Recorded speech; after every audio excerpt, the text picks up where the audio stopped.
सन 1976 Melbourne Australia का एक शहर जो कि अपने घोड़ों की रेस, अपने जुए और अंडरवर्ल्ड की दुनिया के लिए काफी मशहूर था। लेकिन इस साल इस शहर में एक ऐसी चोरी हुई जिसने ना सिर्फ पुलिस को हैरान कर दिया बल्कि उसने क्राइम की किताबों में अपना नाम हमेशा के लिए दर्ज कर लिया। ये कहानी है एक मास्टरमाइंड की, एक अनोखी प्लानिंग की और करोड़ों डॉलर्स की जो कि हवा में गायब हो गए। जुड़े रहिएगा इस वीडियो में हमारे साथ आखिर तक।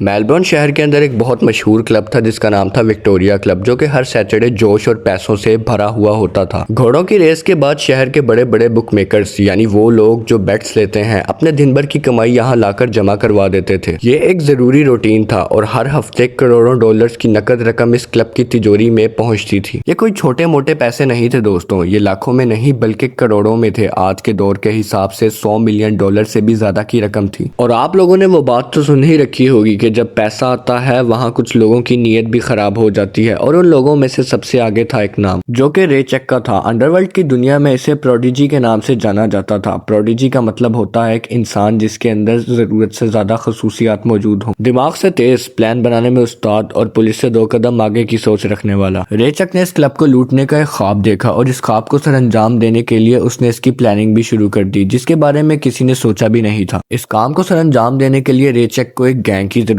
थी। अब इसने अपनी गैंग के लिए कोई भी एरा गैरा नहीं चुना, उसने एक हैंड पे क्रू बनाया जिसमें ऐसे लोग शामिल थे जिन पर उसे भरोसा था और जिनमें वो स्किल्स भी मौजूद थे जो खतरनाक प्लान को अंजाम देने के लिए जरूरी होते हैं। इस गैंग का कोई भी फॉर्मल नाम पब्लिक में मशहूर तो नहीं था, बस ये रे चेक की एक अपनी पर्सनल टीम की तरह थी। इस टीम के अंदर 3 लोग शामिल थे। पहला लैंड रेवल्स, ये रे चेक का एक भरोसेमंद साथी था, इसका निकनेम फिंजर्स था। फिर लॉरेंस, ये भी गैंग का एक इंपॉर्टेंट मेंबर था जो इस प्लानिंग का हिस्सा था। और फिर नॉर्मन ल्यूंग, इसका नाम भी इस रॉबरी से जोड़ा जाता है। इस काम को सर अंजाम देने के लिए इन लोगों ने सबसे पहले एक डिलीवरी वैन को खरीदा। ये डिलीवरी वैन बाहर से तो बिल्कुल नॉर्मल लगती थी मगर इसकी टीम ने इसको अंदर से कम्प्लीटली चेंज कर दिया था। इन लोगों ने इस वैन को अंदर से मुकम्मल तौर पर साउंड प्रूफ कर दिया था ताकि कोई भी अंदर की आवाज बाहर ना जा सके। उसके बाद इन्होंने इस वैन के अंदर सीक्रेट कंपार्टमेंट्स बनाए थे, जैसा कि झूठी दीवारें, छुपी हुई जगहें और फोल्डिंग बंक्स बनाए गए थे ताकि अगर वैन कहीं पर पकड़ी भी जाए तो किसी को इस बात का अंदाजा ना हो सके कि इस वैन के अंदर क्या क्या सामान मौजूद है और कौन कौन लोग मौजूद हैं। उसके बाद इन लोगों ने इस वैन के ऊपर एक पेरिस्कोप भी लगाया था। वैन की छत से निकलता हुआ कि पेरिस्कोप इनको अंदर बैठे हुए बाहर की हर चीज का व्यू देता था और बाहर से दिखने में ये एक नॉर्मल डिलीवरी वैन थी। किसी को अंदाजा भी नहीं था कि इस वैन के अंदर इतने सब कुछ चीजें मौजूद हैं। इस वैन का नाम इन लोगों ने ट्रोजन वैन रखा था। अगले कई हफ्ते ये ट्रोजन वैन विक्टोरिया क्लब की बिल्डिंग के बाहर खड़ी रहती थी। दिन में ये किसी भी नॉर्मल डिलीवरी वैन जैसी लगती थी बिना किसी शक के, लेकिन अंदर अंधेरे में छिपे रे चुक और उसके गैंग के लोग पेरिस्कोप के जरिए से क्लब के अंदर की हर हरकत को ऑब्जर्व करते रहते थे। जैसा कि सिक्योरिटी गार्ड्स का शिफ्ट होना, उन्हें सिक्योरिटी गार्ड्स की ड्यूटी बदलने से लेकर हर डिटेल तक मालूम थी। और कैश ट्रांसफर रूट्स को समझना, कैश बैग्स को लिफ्ट से नीचे लाना और उन्हें तिजोरी तक पहुंचाने के सारे रास्ते उन लोगों ने समझ लिए थे। और यह भी समझ लिया था कि कौन लोग किस टाइम कैश को तिजोरी के अंदर रखने जाते हैं। हर छोटी से छोटी डिटेल, हर दरवाजा, हर खिड़की, हर सीसीटीवी कैमरे की लोकेशन को उन्होंने अपने दिमाग में और नक्शों पर उतार लिया था। अब ये सूरत हाल थी कि बिना एक कदम बिल्डिंग के अंदर रखे उन्हें बिल्डिंग के अंदर की हर चीज को जान लिया था। ये एक बेहतरीन अंडरकवर सर्विलियंस था जिसने किसी को शक तक नहीं होने दिया कि कुछ लोग बैठे बिल्डिंग को मुसलसल ऑब्जर्व कर रहे हैं। अब ये लोग वारदात डालने के लिए पूरी तरह से तैयार थे और इन लोगों के पास इंफॉर्मेशन भी पूरी थी। मगर उन्हीं दिनों ईस्टर की छुट्टियां आ गई, मगर रे चेक ने इन छुट्टियों का भी भरपूर फायदा उठाया। इन छुट्टियों की वजह से विक्टोरिया क्लब एक हफ्ते के लिए खाली हो गया था और इन्हीं दिनों रे चेक ने एक ड्रेस रिहर्सल ऑर्गेनाइज की। यानी विक्टोरिया क्लब खाली था तो रे चेक और उसके आदमी बिल्डिंग के अंदर घुसे और उन्होंने पूरे प्लान की प्रैक्टिस की। लिफ्ट का यूज कैसे करना है, गार्ड्स को कैसे काबू करना है, कैश बैग्स को कैसे लेकर जाना है, सब कुछ उन्होंने पहले से ही प्रैक्टिस कर लिया था। जैसे कि एक फुटबॉल कोच अपनी टीम को तैयार करता है, रे चेक ने भी अपनी टीम को हर सिचुएशन के लिए रेडी कर लिया था। ये बात बहुत अनबिलीवेबल सी है। और फिर वो रात आ ही गई दोस्तों, 24 अप्रैल 1976 सैटरडे की रात, जब विक्टोरिया क्लब में दिन भर की कमाई जमा हो चुकी थी। रात के अंधेरे में रे चेक और उसके गैंग के लोग विक्टोरिया क्लब के अंडरग्राउंड पार्किंग में घुसे। जैसा कि उन्होंने ऑब्जर्व किया था, बुक मेकर्स के कैश बैग्स अभी अभी लिफ्ट के जरिए से नीचे लाए गए हैं। उन्होंने अपने प्लान के मुताबिक गार्ड्स को बिना किसी शोर शराबे के होस्टेज बना लिया। लुटेरे तेजी से आगे बढ़े। करोड़ों डॉलर से भरे हुए कैश बैग्स को उन्होंने एक एक करके उठाया। उनके पास गन्स मौजूद थी जिसकी वजह से किसी भी गार्ड ने मुजाहमत न की। उनकी प्लानिंग इतनी जबरदस्त थी, उन्होंने हर एक चीज को कैलकुलेट किया हुआ था। एकदम से वो लोग अपनी टोर्जन वैन के अंदर घुस गए कैश लेकर और वो गायब हो गए। ये बात आज भी एक मिस्ट्री है कि वो लोग चोरी करने के बाद गायब कहाँ पे हो गए। इस बारे में चंद थ्योरीज पेश की जाती हैं। एक थ्योरी के मुताबिक चोरी के बाद उन्होंने जल्दी से कैश को वैन के अंदर लोड किया और टोर्जन वैन के अंदर फरार हो गए। उनके पास पहले से ही एस्केप रूट्स मौजूद थे जिनका इस्तेमाल करके वो मेलबोर्न की गलियों में गायब हो गए। कुछ रिपोर्ट्स बताती हैं कि उन्होंने आगे एक पुराना ट्रक पार्क करके रखा हुआ था जिसकी वजह से ट्रैफिक सारी ब्लॉक थी और ताकि पुलिस को आने में देर हो सके और उन्हें एस्केप का टाइम ज्यादा मिल सके। इस लेवल की प्लानिंग उन लोगों ने की हुई थी। मगर एक थ्योरी ये भी पेश की जाती है, ये थ्योरी उस गैंग के लॉयर ने पेश की थी। इस थ्योरी के मुताबिक रेचक की टीम ने विक्टोरिया क्लब के बिल्कुल ऊपर एक ऑफिस रेंट पर लिया हुआ था और वो लोग बजाय टोर्जन वैन की तरफ जाने के उस ऑफिस के अंदर चले गए थे और उस ऑफिस के सेफ के अंदर उन्होंने सारे कैश को स्टोर कर लिया था। जरा इमेजिन कीजिए दोस्तों, पुलिस नीचे क्लब में ढूंढ रही है चोरों को और वो चोर उसी बिल्डिंग के ऊपर ऑफिस के अंदर बैठे हुए हैं। मगर ये सिर्फ एक थ्योरी है, रियलिटी आज भी नहीं पता किसी को। सुबह जब पुलिस विक्टोरिया क्लब पहुंची तो वो हैरान रह गई कि इतनी बड़ी चोरी इतनी सफाई से अंजाम दे दी गई। उन्हें समझ ही नहीं आ रहा था कि क्या हुआ है। ना ही किसी झगड़े का निशान है, ना ही कोई बड़ी तोड़फोड़ है, सिर्फ खाली तिजोरियां और गायब करोड़ों डॉलर्स हैं। इस रॉबरी की एक बहुत बड़ी रकम आज भी अनकवर्ड है। रेचक और उसकी टीम ने पैसों को इतनी सफाई से छुपाया कि पुलिस के हाथ कुछ नहीं लगा और ना ही पुलिस रेचक और उसकी टीम को पकड़ सकी। लेकिन क्राइम की दुनिया में हमेशा हिसाब होता है दोस्तों। बाद में रेचक और उसके गैंग के कुछ मेंबर्स या तो इस रॉबरी से जुड़े मामलों में या अंडरवर्ल्ड की आपसी लड़ाइयों में मार दिए गए, कईयों को जेल हुई। मगर इस रॉबरी का मास्टर प्लान और लूट का राज उनके साथ ही दफन हो गया। ये रॉबरी सिर्फ पैसों की चोरी की नहीं थी, बल्कि ये एक मास्टरमाइंड की कहानी थी जिसने अपनी अक्ल और प्लानिंग से सिस्टम को धोखा दे दिया था। ये एक ऐसी चोरी थी जिसकी प्लानिंग का तरीका आज भी क्रिमिनल सर्कल्स में डिस्कस किया जाता है। रेचक ने दिखाया कि कैसे कि एक सिंपल वैन को एक सोफिस्टिकेटेड सर्विलेंस टूल में बदल दिया जा सकता है और एक पूरी बिल्डिंग के राजों को जाना जा सकता है। आज भी 1976 की वो रात एक राज बनी हुई है। करोड़ों डॉलर्स आखिर कहाँ गायब हो गए और रेचक और उसकी टीम भी कहाँ गायब हो गई? कुछ सवालों के जवाब शायद कभी भी नहीं मिल पाते दोस्तों। आपको क्या लगता है ये चोरी इतनी सफाई से कैसे हुई और रेचक के बारे में आपका क्या ख्याल है? अपनी सोच कमेंट सेक्शन में जरूर बताइएगा। उम्मीद करता हूँ आप लोगों को वीडियो अच्छी लगी होगी। अगर इस वीडियो में मुझसे कोई इन्फॉर्मेशन गलत दे दी गई हो तो आप मुझे कमेंट सेक्शन में जरूर गाइड कर सकते हैं। मिलते हैं आपसे अगली वीडियो में। अपना ख्याल रखिएगा। अल्लाह हाफिज।